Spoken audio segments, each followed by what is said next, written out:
Hello everyone, सभी को मेरा नमस्कार। जैसा कि मैं बहुत सिंपल वे में वीडियोस बनाती हूँ, प्रेडिक्शंस डालती हूँ, लेकिन आपने देखे होंगे कि मेरे जो भी प्रेडिक्शंस हैं वो माता रानी की ब्लेसिंग्स है, टैरो कार्ड्स, यूनिवर्स, आप सबके प्यार की कि वो चीज़ें आप देखेंगे एक्यूरेट आती हैं। जैसा मैंने कहा होगा ऑलमोस्ट वही चीज़ें आती हैं। तो जब पहलगाम का हमला हुआ था उस टाइम मैंने कहा था कि आतंकवादी इतने दिन में मारे जाएंगे, 8 से 15 दिन लगेगा, और आप देखेंगे तो एग्जैक्टली वो पोस्ट होने के 8 दिन के अंदर ही ऑपरेशन सिंदूर हुआ था। एंड ये सब भी मैंने कुछ उसमें कहे थे कि इन सब में जो पहलगाम के हमले में लोग शामिल हैं वो बहुत करीबी लोग हो सकते हैं और जिन पे हम सोच भी नहीं सकते ऐसे लोग उसमें शामिल हैं उनकी मदद करने में। तो अभी आप देखेंगे आज ही न्यूज़ में आया है कि कोई यूट्यूबर हैं ज्योति, उनका सरनेम मुझे याद नहीं आ रहा, सॉरी, बट कोई ज्योति नाम की हैं जिनके साथ और भी कुछ लोग पकड़े गए हैं और वो स्पाई का काम कर रहे थे। अपने ही देश से गद्दारी, जहाँ आप रह रहे हैं, जहाँ आप खा रहे हैं, जहाँ आपको पब्लिक इतना प्यार कर रही है, आप एक सेलिब्रिटी की तरह हैं, उस जगह पे आप इस तरह हरकतें कर रहे हैं क्योंकि आपको कुछ पैसों के लिए या जो भी रीज़न। मुझे तो ऐसा लगता है कि ऐसे लोग कैसे हो सकते हैं, चाहे वो किसी भी धर्म से हों, लेकिन इस तरह की गद्दारी करना अपने ही देश से, अपने ही भाई बहनों से, अपने ही लोगों से उनकी जान चली जा रही है और आपको अपनी पड़ी है, तो कहाँ से ईश्वर ऐसे लोगों का साथ देगा और उनको माफ़ करेगा। तो आपको मैं यहाँ लिंक्स शेयर करूँगी, आप लोग देखिएगा उन सारे मेरे वीडियोज़ को, मैंने उसमें क्या क्या बोला और वो सारी चीज़ें अभी तक हुई हैं, चाहे वो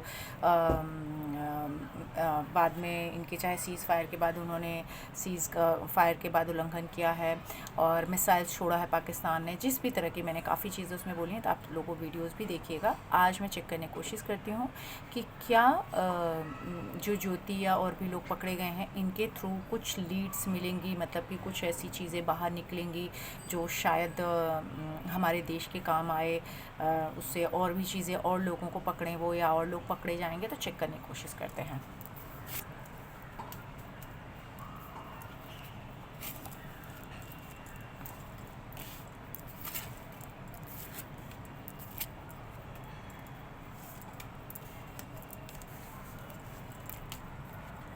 पता तो चलेंगे, ऐसा नहीं है कि नहीं पता चलेंगे, और पता भी चलेंगे, साथ ही साथ कुछ और भी नाम खुलने बाकी हैं। तो क्या ये बहुत बड़े नाम खुल सकते हैं या बस ऐसे छोटे छोटे ही नाम आएंगे?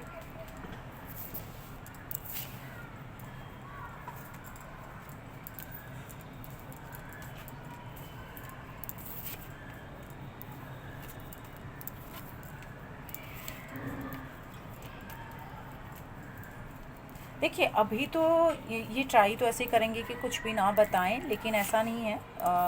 अभी पकड़े गए हैं, पता भी चलेगा, और सरप्राइजिंग ये होगा कि कुछ नाम हमें सरप्राइज्ड ज़रूर करेंगे। मतलब ऐसे कुछ बड़े नाम और खुलेंगे या और लोग पकड़े जाएंगे जो हमें फिर से सरप्राइज्ड करेंगे कि अरे ये भी चीज़ थी, ये भी पर्सन थे। तो ये चीज़ें भी इनके थ्रू निकलने वाली हैं डेफिनेटली। तो नाउ देखते हैं कि अभी क्या काफ़ी लोग पकड़े जाएंगे इस तरह की चीज़ें करते हुए जो हमारे देश के साथ गद्दारी कर रहे थे, धोखा दे रहे हैं, उन सब के बारे में।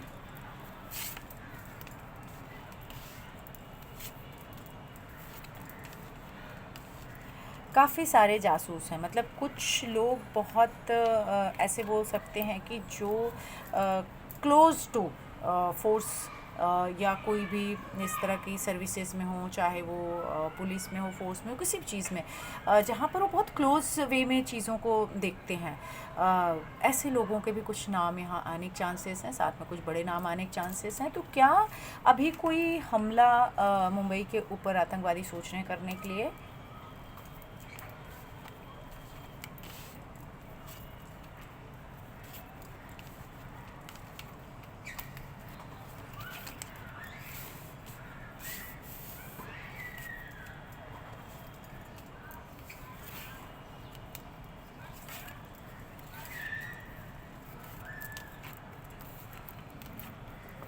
देखिए मुंबई के ऊपर तो मैं नहीं कहूँगी, अभी ऐसा दिख रहा है कि इस पे नहीं पॉसिबिलिटीज़ है। एक तो दिल्ली पे इस वक्त मुझे ज़्यादा दिख रहा है कि पुराने तरीके से या कोई पुराने कनेक्शंस हैं जिसके थ्रू दिल्ली के ऊपर कुछ हमला हो सकता है। साथ ही साथ ऐसे कोई लोकल प्लेस पे जिसके बारे में मतलब इंसान ने सोचा नहीं होगा, करे यहाँ भी कर सकते हैं क्या, तो उस जगह के को ये लोग ज़्यादा टारगेट कर रहे हैं क्योंकि इनको पता है कि अभी मुंबई पर हम नहीं कर पाएंगे, काफ़ी ज़्यादा यहाँ पर सिक्योरिटी दिख रही है। तो क्या मुंबई पर कोई चांस लेंगे या हो सकता है हमला? चेक करते हैं।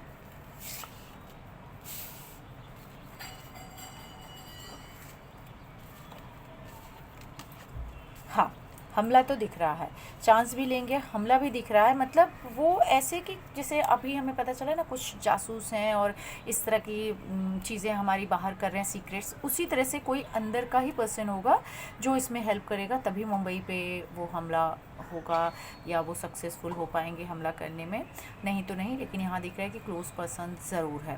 एंड कुछ और थोड़े बहुत मैं क्लियर करने की कोशिश करती हूँ जो मुझे समझ में आएगा कि हम और क्या देख सकते हैं। तो नाउ क्या पाकिस्तान के जासूस हैं अपने देश में, या यहीं के जासूस वो लोग रखे हुए हैं?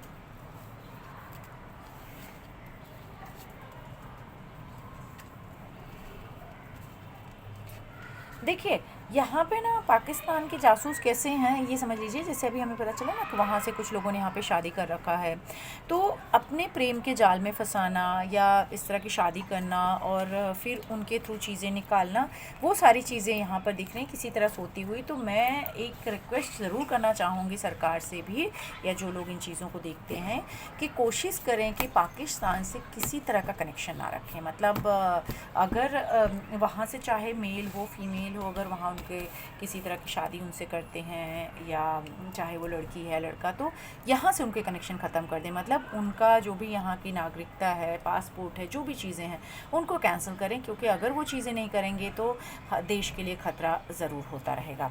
और आगे क्या दिख रहा है, पाकिस्तान फिर से कुछ मिसाइल वगैरह छोड़ेंगे, ड्रोन छोड़ेंगे या युद्ध करेंगे?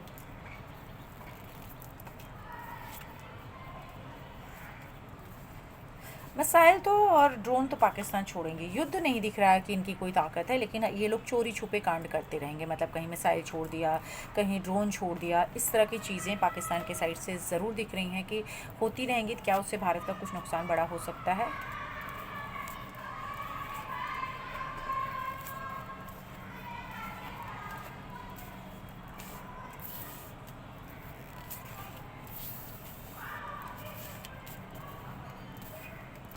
देखिए, ये लोग डिस्ट्रॉय तो करते रहेंगे, पर एक परेशानी जैसा रहेगा कि मतलब जिसमें आप बहुत परेशान होते रहते हो, इस तरह चीज़ें होती रहेंगी। बड़ा नुकसान तो नहीं, लेकिन डेफिनेटली परेशानी जैसा ज़रूर रहेगा। तो केयरफुल भारत को ज़रूर रहना चाहिए। और एक ही चीज़ कहूँगी कि अगर आप अपने देश के लिए ईमानदार नहीं हैं, तो फिर आप कैसे किसी भी चीज़ के लिए ईमानदारी दिखा सकते हैं? कुछ पैसों के लिए, कुछ अपने स्वार्थ के लिए मत इस तरह करिए कि आप अपने देश से या अपनों से गद्दारी करिए, क्योंकि आज जो हम करते हैं वही पलट के हमारे सामने आता है। तो सब कर्मा है, आज आप किसी के साथ गलत किए हो तो कल आपके साथ होना पक्की बात है। तो कोशिश करिए, ईमानदार रहिए देश के साथ। जिसकी रोटी खा रहे हैं, कहते हैं जिसका नमक खा रहे हैं, उसके लिए तो ईमानदार रहिए। आपका देश है, हम सबका देश है, तो उस देश से प्रेम करिए और देशवासियों से प्रेम करिए और अपने आप से, अपने एथिक्स से प्यार करिए। यही मैं चाहूँगी। जय माता दी।